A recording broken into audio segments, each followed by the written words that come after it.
Hello. Okay, so I've got 10 minutes before I have to get to work, and if I don't do this now, I'm not gonna do it ever. Let's talk Daredevil. Well, first of all, I already watched Avengers Age of Ultron. So that's after we discuss Daredevil. That's the next thing we're gonna discuss. We need to, so I made, a list. We need to discuss Daredevil. We need to discuss Batman versus Superman trailer. And I think we need to do also a Star Wars bit, because today is May the 4th, and may the Force be with you all, because Star Wars is epic. And I saw the trailer on 3D when I saw Avengers, and I loved Avengers, but the trailer was the best. I could have bought the ticket just to watch Star Wars trailer. It was amazing. I mean, I cried. And I don't cry with movies or TV stuff. I mean, who cries with books, right? Everyone. So, Daredevil. Let's talk about Daredevil. First of all, let me say I absolutely love the show.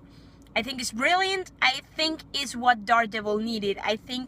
Yes, I haven't read a lot of Daredevil in the comic books. Mostly I've read when he does pair up things. I've read some of the things with Iron Fist. I've read when Daredevil's when he's involved in all the crossover events, like Original Sin recently and Civil War, and well, he wasn't mentioned much in House of M, but all those comic events Marvel has, I've read the Daredevil ones. But in general, we all know what's the tone of the comics of Daredevil, which is not the Ben Affleck movie. And although I think Ben Affleck might do a good Bruce Wayne, he was definitely not a good Daredevil. Starting with the suit, ending with the weird sonar thing they do when he sees things.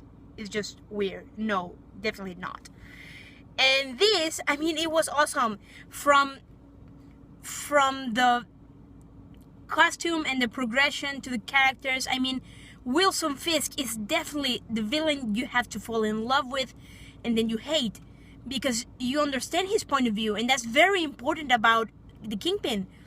Like, every Marvel villain has a human center to them. Loki, in the end, he just wants to be accepted, even though he's not human, and even though he goes the wrong way about it, he wants to have a sense of belonging, and that's why he wants to be king, because he knows he can be better than Odin. So Kingpin, he, in his twisted worldview, let's not look at it from the illegal point of view. Let's look at it from the entrepreneurial point of view. He's a businessman. He wants the city to be bigger in terms of business. He wants investors, he wants progress. Yes, he goes the wrong way about it, but essentially he doesn't want a bad thing. He wants the city to be better. He wants the same thing Matt wants, except he goes under the water about it, and he deals with, mafia and stuff. So yes, he's a villain. He's very damaged and he is violent, but he has this human side, which brings me to Vanessa. Vanessa is amazing, and I need to see her as another Kingpin outside prison, because spoiler alert for all those of you who don't know about the comics and don't want possible spoilers for season 2 or the Defenders movie. So we all know Kingpin becomes Kingpin in prison. Yes, Wilson Fisk is a powerful, mad for power man, and he's very violent, and he's not afraid to crack skulls, as we've seen. But he becomes the Kingpin in prison. That's what gives him all the web of criminals to control. He realizes where his true potential is. So, what I want to see is Vanessa doing what Kingpin's been doing in this season. She has to be the public face. She has to be the businesswoman who controls everything before the cameras, in front of the cameras, while Wilson Fisk will be the underground leader. I really want to see that on the next Daredevil. I also thought Foggy was brilliant. I also loved how women were treated in the show. They were not only damsels in distress. Yes, we had Paige's moments of damsel in distress, but hey, she grabbed the gun and took care of everything by herself. And now she has to deal with what she's done. I love that closing scene with Matt and her, and she's like, yes, Kingpin is away, but that doesn't take away what we had to do to get here, what we had to go through to get here. I thought it was an incredibly grounded show. I thought it captured really well the essence of the Marvel Cinematic Universe while giving it a whole other level. I mean, you have these very subtle ties with, I mean, the Avengers is not that subtly tied in because they pretty much mention the Chitauri and the destruction of Manhattan, but you have all these subtle clues that links it with S.H.I.E.L.D., that links it with Hydra, that links it with things that we're gonna have to see later on if we're gonna get an Iron Fist show. We have the Hand, you know, the Red Ninjas, and we have this other like secular magic thing with Stick, and which brings me to Stick and the 2 chapters that were a little fluffy. So the show is great. You have, as a network, I mean as Netflix and Marvel, you have this huge challenge to keep people binge watching, because if 2 episodes are boring, you're gonna stop watching. It's not like in TV shows, the episode can be a bit boring. As long as the end hooks you, you might tune in next week. Right here, you get 13 hours of show, and if it's not enough to keep the people watching, they may lose attention. I mean, yes, they might finish the 13 episodes because it's there and you don't have to push next on Netflix, but you really do need to make it interesting. And I think Netflix and Marvel found a way of taking advantage of not being a TV network, in using all the violence they could use in the right moments, of using all the cinematics they could use properly. I mean, those fight sequences, the second episode fight sequence, you know, the hallway with the Russians, was amazing. And the one in the car, then everything's from the blind guy point of view, you know, the car, and then the camera turns like this, and then you don't see Daredevil, and then you see him and he's punching guys. It's just amazing. It's really well done. There's just one episode that I wish could have been better, and it's the one with Stick. And it's not because the whole magic thing that goes on, because that is necessary, because want it or not, we're gonna have to deal with Iron Fist sooner on, and it's gonna have to get stranger because we're getting Doctor Strange, who's probably gonna tie in better with Daredevil now than the Avengers. I wish, and I really want to see Natasha or Clint on Daredevil. That would be epic. And we know Matt and Natasha have a history, and we know Hawkeye. I mean, come on, a half-deaf guy with a blind guy, that's just an epic team waiting to happen. We need Hawkeye in Daredevil, Marvel. We need it. It would be epic. So, the Stick episode, I thought it was a bit... It felt like fluff. Stick is necessary, and yes, I get that they needed to introduce this weird magic possible kind of thing, and Destiny, and he will be ready and all of that. But the episode still feels a little meh.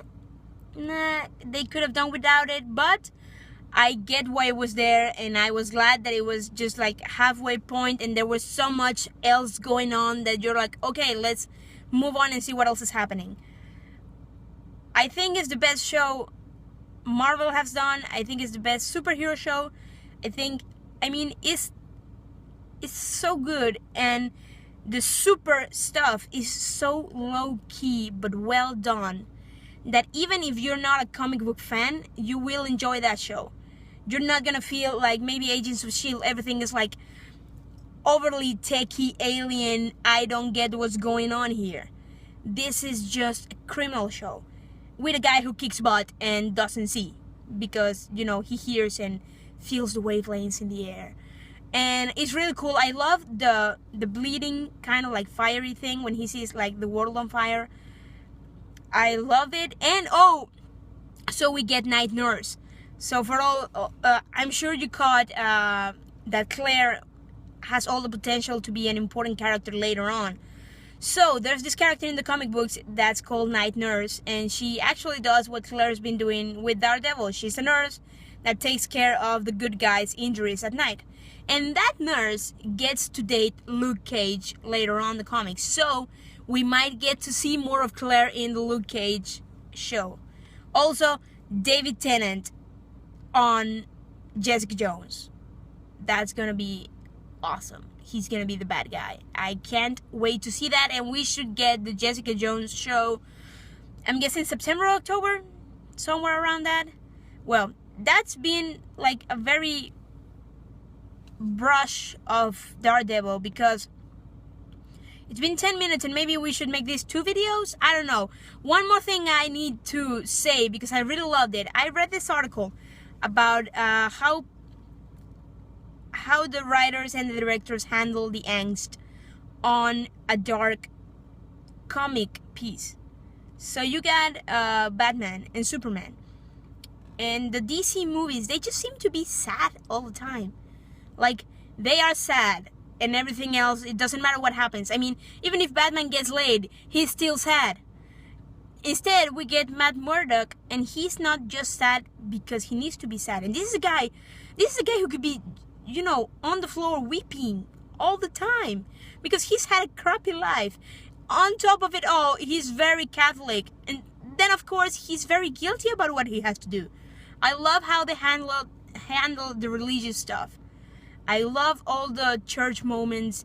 They were very introspective but not boring, and they gave us this window into why Daredevil could be all mopey and sad, like Batman is all the time without a reason, because come on, he's Batman. Why are you so sad? Yes, your girlfriend died, go get another one. Daredevil, we need to know what happened to his mom. His dad died trying to do the right thing. He's blind. He can't keep a girlfriend for more than 2 months. He's still obsessed over the Greek girl, which is Elektra, if anyone noticed. And we need Elektra on the show.